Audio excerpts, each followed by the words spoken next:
रजिया सज्जाद जहीर की कहानी नमक का मूल पाठ। कहानी नमक। उन सिख बीबी को देखकर सफिया हैरान रह गई थी। किस कदर वह उसकी माँ से मिलती थी। वही भारी भरकम जिस्म, छोटी छोटी चमकदार आंखें, जिनमें नेकी, मुहब्बत और रहम दिली की रोशनी जगमगाया करती थी। चेहरा जैसे कोई खुली हुई किताब, वैसा ही सफेद, बारीक, मुलम्मल का दुपट्टा, मलमल का दुपट्टा जैसा उसकी अम्मा मुहर्रम में ओढ़ा करती थी। जब सफिया ने कई बार उनकी तरफ मोहब्बत से देखा तो उन्होंने भी उसके बारे में घर की बहू से पूछा। उन्हें बताया गया कि ये मुसलमान हैं, कल ही सुबह लाहौर जा रही हैं अपने भाइयों से मिलने, जिन्हें इन्होंने कई साल से नहीं देखा।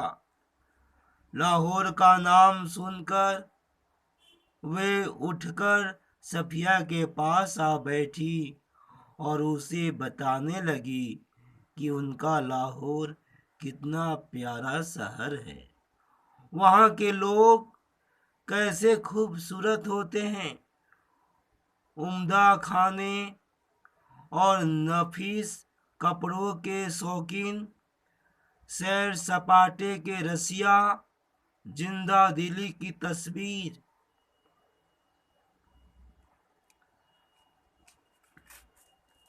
कीर्तन होता रहा। वे आहिस्ता आहिस्ता बातें करती रहीं। सफिया ने दो एक बार बीच में पूछा भी, माता जी, आपको तो यहाँ आए बहुत साल हो गए होंगे। हाँ बेटी, जब हिंदुस्तान बना था तभी आए थे। वैसे तो अब वहाँ यहाँ भी हमारी कोठी बन गई है, बिजनेस है, सब ठीक ही है, पर लाहौर बहुत याद आता है। हमारा वतन तो जी लाहौर ही है। फिर पलकों से कुछ सितारे टूटकर दुधिया आंचल में समा जाते हैं। बात आगे चल पड़ती है, मगर घूम फिर कर फिर उसी जगह पर आ जाती, साडा लाहौर। कीर्तन कोई 11 बजे खत्म हुआ। जब वे प्रसाद हाथ में लिए उठने लगीं और साफिया के सलाम के जवाब में दुआएं देती हुई रुखसत होने लगी, तब सफिया ने धीमे से पूछा, आप लाहौर से कोई सौगात मंगाना चाहें तो मुझे हुक्म दीजिए। वे दरवाजे से लगी खड़ी थीं। हिचकिचाहट हिचकिचाहा कर हिचकिचाकर बहुत ही आहिस्ता से बोली, अगर ला सको तो थोड़ा सा लाहौरी नमक लाना। 15 दिन यूं गुजरे कि पता ही नहीं चला। जिम खाना की शामें, दोस्तों की मोहब्बत, भाइयों की खातिरदारियां, उनका बस न चलता था कि बिछुड़ू बिछुड़ी हुई परदेसी बहन के लिए क्या कुछ न कर दें। दोस्तों, अजीजों की यह हालत कि कोई कुछ लिए आ रहा है, कोई कहाँ रखे, कैसे पैक करे, क्यों कर ले जाएं, एक समस्या थी। सबसे बड़ी समस्या थी दामी कागज की एक पुड़िया की, जिसमें कोई शेर भर लाहौरी नमक था। सफिया का भाई एक बहुत बड़ा पुलिस अफसर था। उसने सोचा कि वह ठीक राय दे सकेगा। चुपके से पूछने लगी, क्यों भैया, नमक ले जा सकते हैं? वह हैरान होकर बोला, नमक? नमक तो नहीं ले जा सकते, गैर कानूनी है। और और नमक का आप क्या करोगी? आप लोगों के हिस्से में तो इससे बहुत ज्यादा नमक आया है।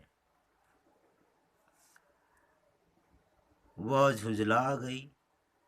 मैं हिस्से बखरे की बात नहीं कर रही हूँ। आया होगा।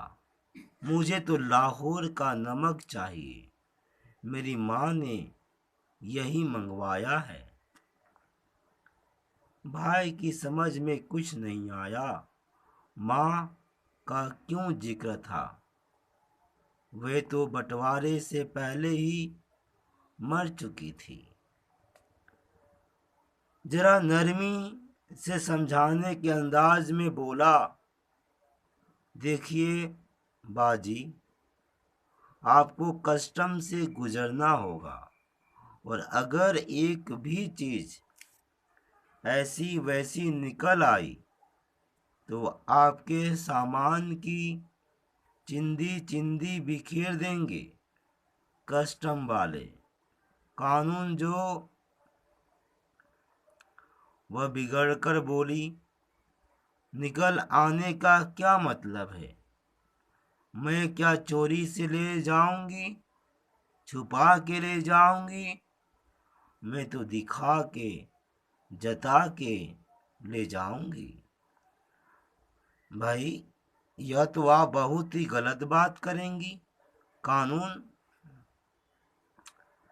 अरे फिर वही कानून कानून कहे जाते हो। क्या सब कानून हुकूमत के ही होते हैं? कुछ मोहब्बत, मुरब्बत, आदमियत, इंसानियत के नहीं होते? आखिर कस्टम वाले भी इंसान ही हैं, कोई मशीन तो नहीं होते। जिस रोज 2 बजे दिन को उसे रवाना होना था, सुबह के लिए बहुत व्यस्त कार्यक्रम बन चुका था, इसलिए उसे सारी पैकिंग रात ही को करनी थी। कमरे का दरवाजा अंदर से बंद करके वह सामान बांधने लगी। इधर उधर फैली हुई चीजें धीरे धीरे सिमट कर सूटकेस और बिस्तर बंद में चली गईं। सिर्फ 2 चीजें रह गईं। एक तो वह छोटी सी टोकरी जिसमें कीनू थे, एक दोस्त का तोहफा, संतरे और माल्टे को मिलाकर पैदा किया गया फल, माल्टे की तरह रंगीन और मीठा, संतरे की तरह नाजुक, और दूसरी थी वह नमक की पुड़िया। अब तक सफिया का गुस्सा उतर चुका था। भावना के स्थान पर बुद्धि धीरे धीरे उस पर हावी हो रही थी। नमक की पुड़िया ले तो जाती है, पर कैसे? अच्छा, अगर इसे हाथ ले लें और कस्टम वालों के सामने सबसे पहले इसी को रख दें। लेकिन अगर कस्टम वालों ने न जाने दिया तो मजबूरी है, छोड़ देंगे।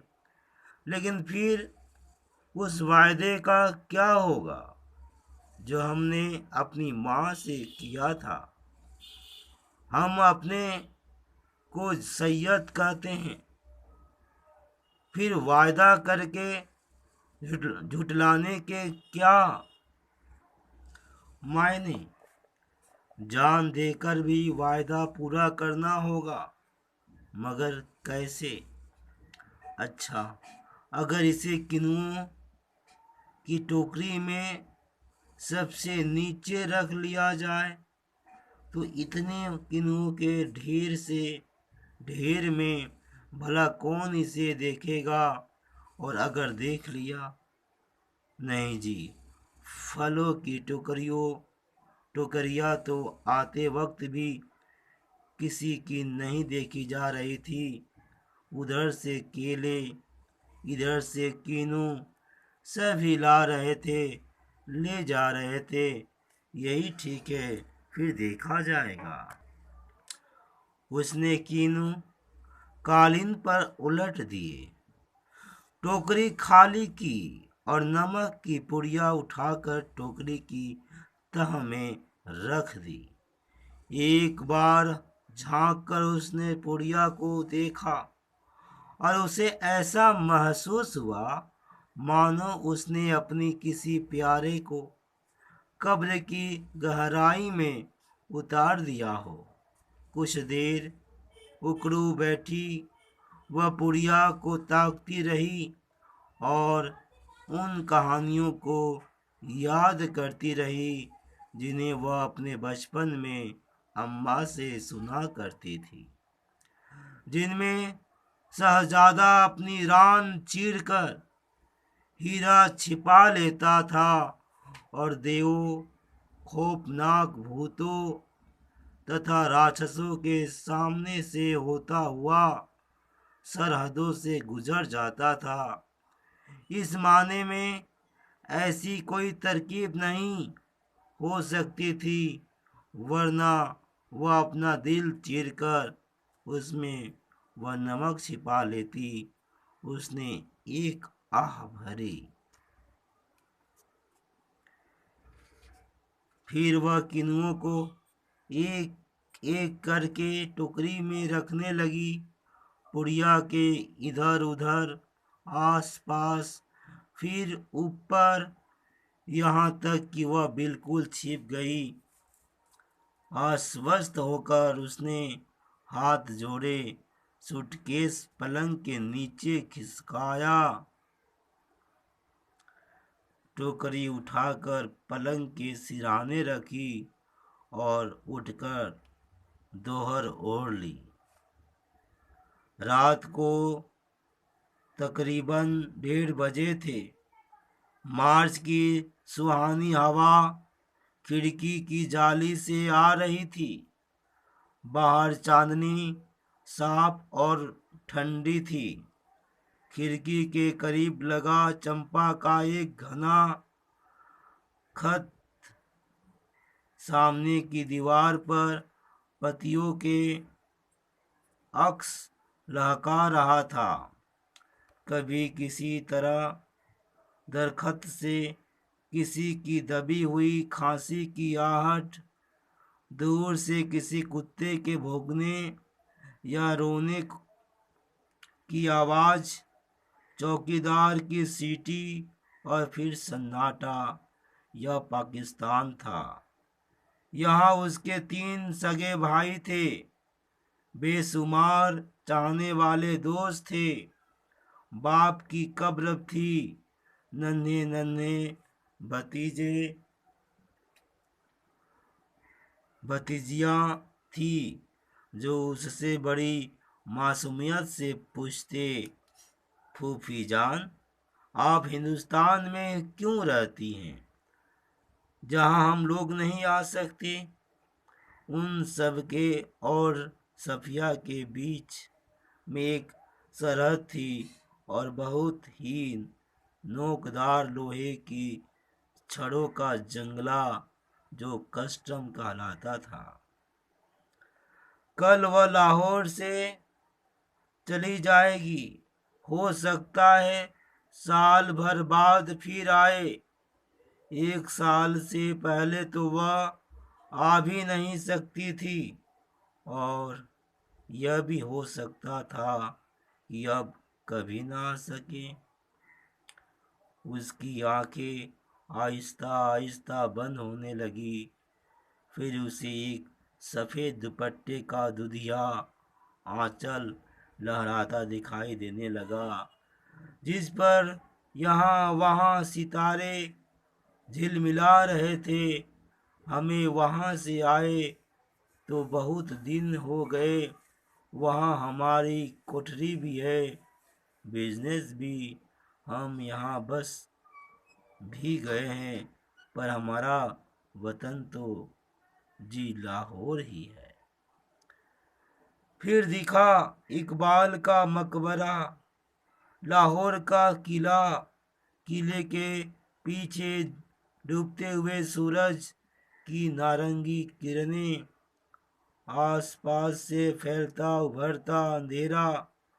उस रंगीन अंधेरे में बहती हुई नरम हवा, उस हवा में रची हुई मोलसीरी की खुशबू, और मकबरे की सीढ़ियों पर बैठे हुए दो इंसान, सिर झुकाए चुपचाप उदास, जैसे दो बेजान परछाइयाँ।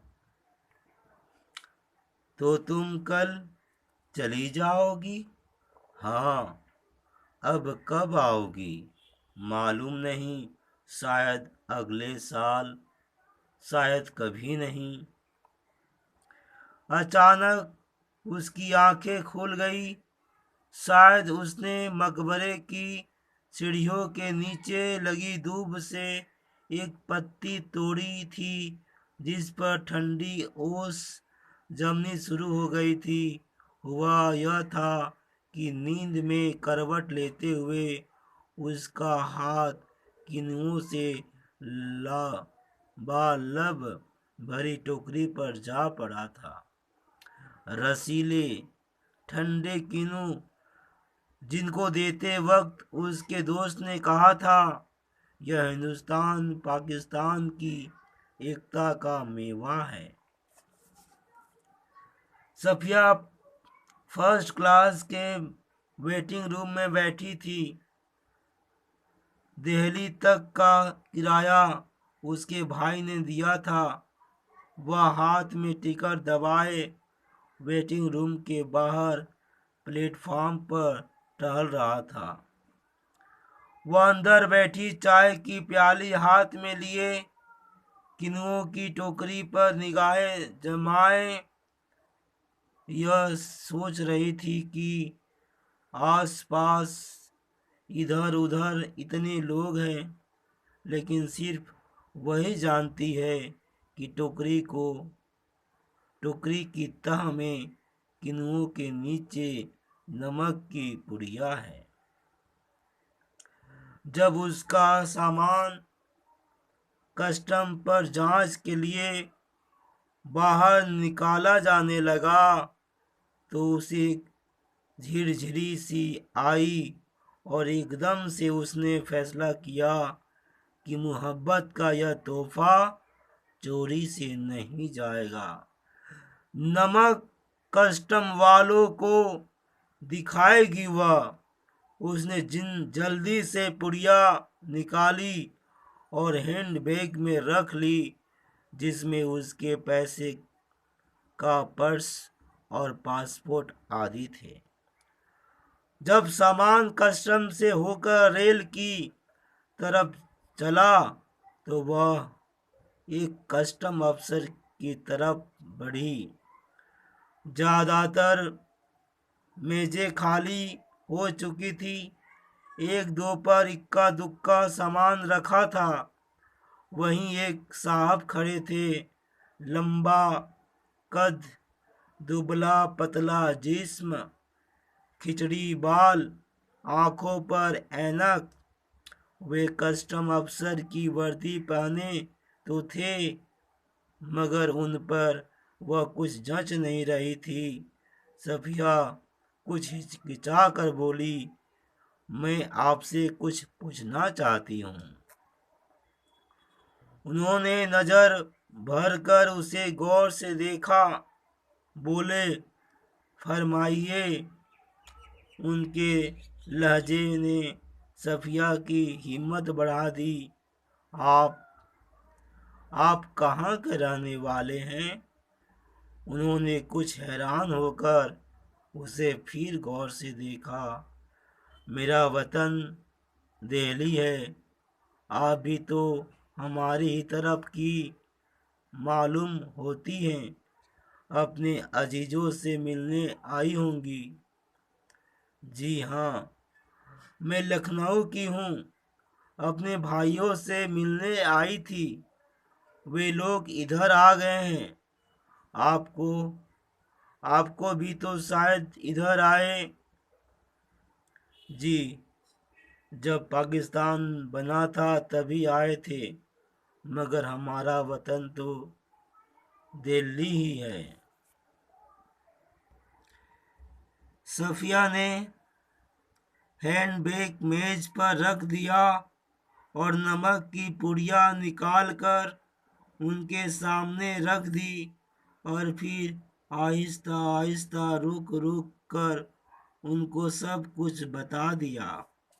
उन्होंने पुड़िया को धीरे से अपनी तरफ सरकाना शुरू किया। जब सफिया की बात खत्म हो गई, तब उन्होंने पुड़िया को दोनों हाथों से उठाया, अच्छी तरह लपेटा और खुद सफिया के बैग में रख दिया। बैग सफिया को देते हुए बोले, मोहब्बत तो कस्टम से इस तरह गुजर जाती है कि कानून हैरान रह जाता है। वह चलने लगी तो वे भी खड़े हो गए और कहने लगे, जामा मस्जिद की सीढ़ियों को मेरा सलाम कहिएगा और उन खातून को यह नमक देते वक्त मेरी तरफ से कहिएगा कि लाहौर अभी तक उनका वतन है और दिल्ली मेरा। तो बाकी सब रफ्ता रफ्ता ठीक हो जाएगा। सफिया कस्टम्स के जंगल से निकलकर दूसरे प्लेटफॉर्म पर आ गई और वे वहीं खड़े रहे। प्लेटफॉर्म पर उसके बहुत से दोस्त, भाई, रिश्तेदार थे। हसरत भरी नजरों, बहते हुए आंसुओं, ठंडी सांसें और भीजे हुए होठों को बीच में से काटती हुई रेल सरहद की तरफ बढ़ी। अटारी में पाकिस्तानी पुलिस उतरी, हिंदुस्तानी पुलिस सवार हुई। कुछ समझ में नहीं आता था कि कहाँ से लाहौर खत्म हुआ और किस जगह से अमृतसर शुरू हो गया।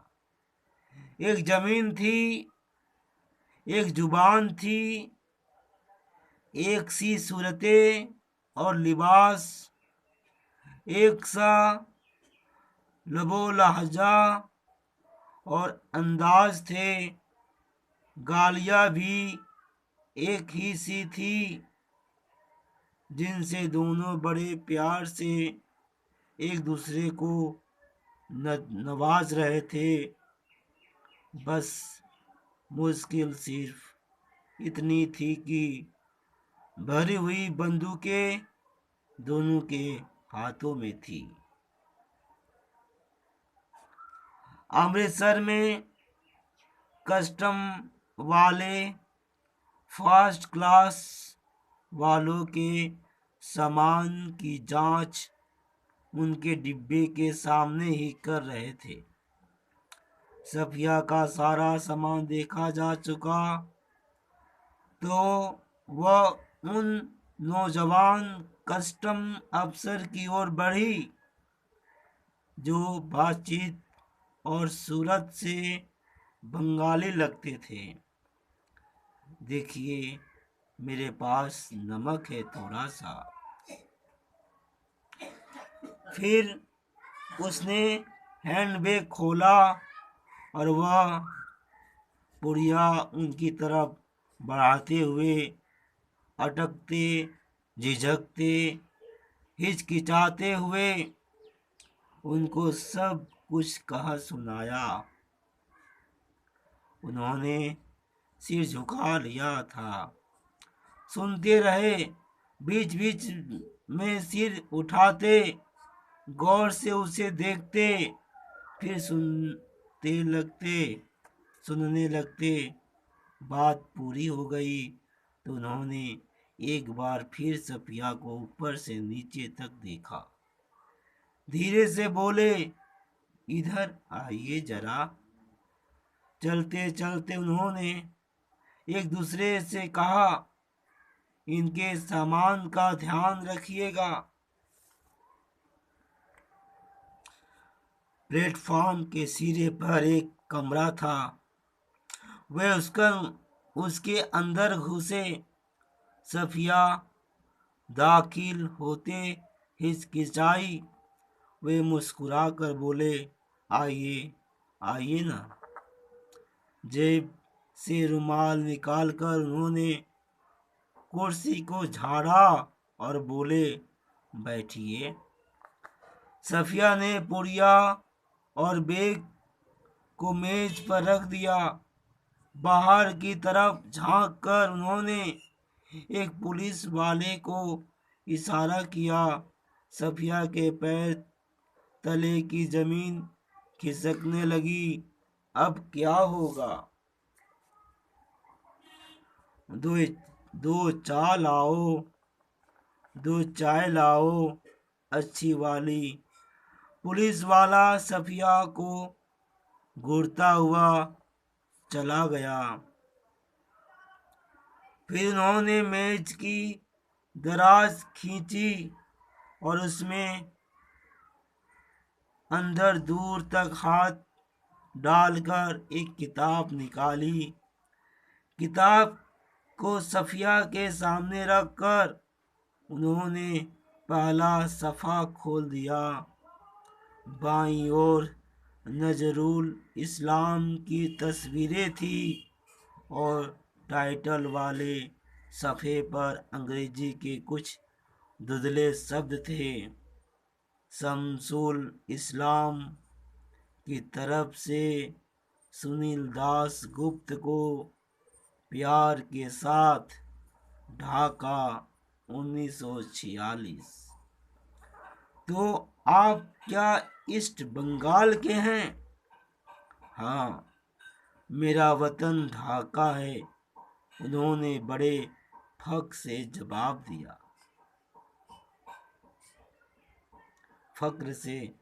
जवाब दिया। तो आप यहाँ कब आए? जब डिवीजन हुआ तभी आए, मगर हमारा वतन ढाका है। मैं तो कोई बाहर 12-13 साल का था, पर नजरुल और टैगोर को तो हम लोग बचपन से पढ़ते थे।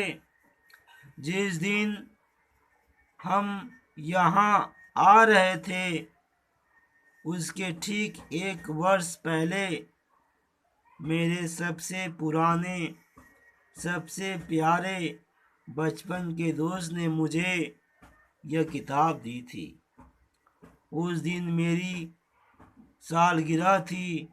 फिर हम कलकत्ता में रहे, पढ़े, नौकरी भी मिल गई, पर हम वतन आते जाते थे। वतन सफिया ने जरा हैरान होकर पूछा। मैंने आपसे कहा ना कि मेरा वतन ढाका है, उन्होंने जरा बुरा मानकर कहा। हाँ हाँ ठीक है, सफिया जल्दी से बोली। तो पहले तो बस इधर ही कस्टम था, अब उधर भी कुछ गोलमाल हो गया है। उन्होंने चाय की प्याली सफिया की तरफ खिसकाई और खुद एक बड़ा सा घूंट भरकर चले। वैसे तो डाब कलकत्ता में भी होता है, जैसे नमक यहाँ भी होता है, पर हमारे यहाँ डाब की क्या बात है। हमारी ज़मीन, हमारे पानी का मज़ा ही कुछ और है। उठते वक्त उन्होंने पुड़िया सफिया के बैग में रख दी और खुद उस बैग को उठाकर आगे आगे चलने लगे। सफिया ने उसके पीछे चलना शुरू किया।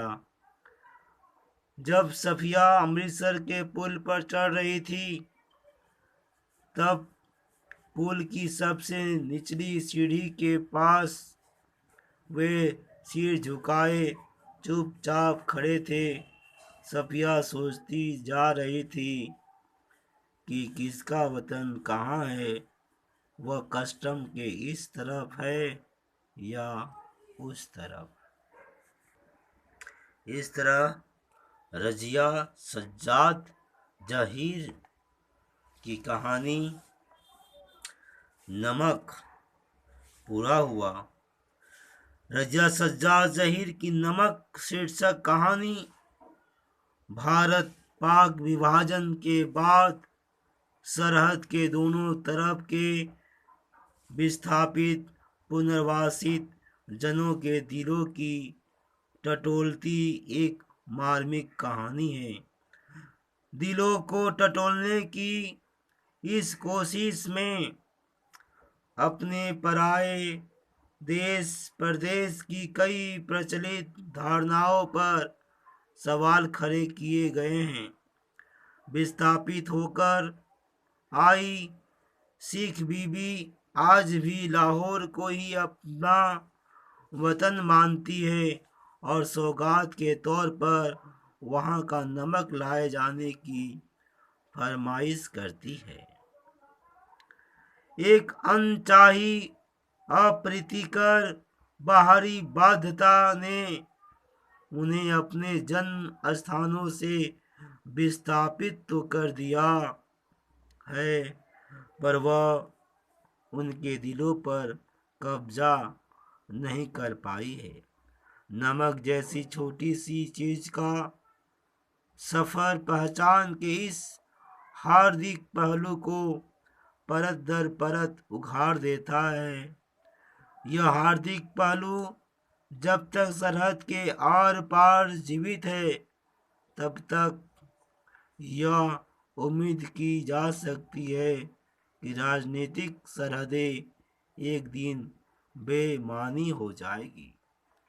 इसे पढ़ते हुए एक सवाल हमारे मन में जरूर उठ सकता है, क्या धर्म मजहब के आधार पर नई सरहदों के आर पार फेंक दिए गए लोगों की वह पीढ़ी जिनके दिलों में अपने जन्मस्थली के प्रति गहरा लगाव है, कि खत्म हो जाने पर रफ्ता रफ्ता ठीक हो जाने की उम्मीद भी खत्म हो जाएगी। क्या नई पीढ़ी के सामने आने पर भी यह उम्मीद बनी रहेगी? पाठ पूरा हुआ। धन्यवाद।